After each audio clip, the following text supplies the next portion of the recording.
বলিউড অভিনেতা সুশান্ত সিং রাজপুতের মৃত্যুর পর সবচেয়ে বড় ঝড়টি বয়ে গেছে অভিনেত্রী রিয়া চক্রবর্তীর জীবনের ওপর দিয়ে। একদিকে প্রিয়জনকে হারানোর শোক, অন্যদিকে তারই কাঁধে চেপেছিল হত্যার অপবাদ।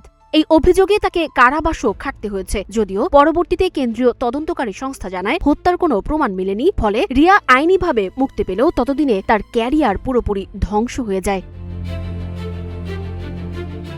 সম্প্রতি এক সাক্ষাৎকারে রিয়া জানান, 2020 সালের ওই ঘটনার পর ইন্ডাস্ট্রির সবাই তার থেকে মুখ ফিরিয়ে নিয়েছিলেন। কোনো পরিচালক বা প্রযোজক তাকে কাজ দিচ্ছিলেন না। একই সময়ে তার ভাই সৌভিককেও কেউ চাকুরি দিতে রাজি হয়নি। ফলে তীব্র অর্থকষ্ট ও চরম অনিশ্চয়তার মধ্যে দিন কেটেছে তাদের।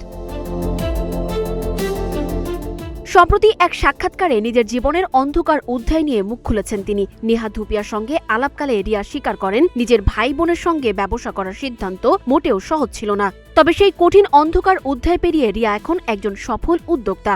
ভাইয়ের সঙ্গে মিলে শুরু করেছেন নতুন ব্যবসা। রিয়া স্বীকার করেন, পরিবারের সাথে কাজ করার ক্ষেত্রে ব্যক্তিগত ও পেশাগত সম্পর্কের ভারসাম্য রাখা বেশ জটিল। পারিবারিক মান অভিমান কখনো কখনো কাজের জায়গায় প্রভাব ফেলে বলেও মন্তব্য করেন রিয়া। তবে এর সবচেয়ে ইতিবাচক দিক হল অন্ধের মতো বিশ্বাস। ভাই বোনের পারস্পরিক নিঃশর্ত ভালোবাসা ও ভরসাই সব বাধা পেরিয়ে তাদের নতুন করে বাঁচতে শিখিয়েছে। সানজিদা আফরিন, সোনিয়া, নাগরিক, প্রতিদিন।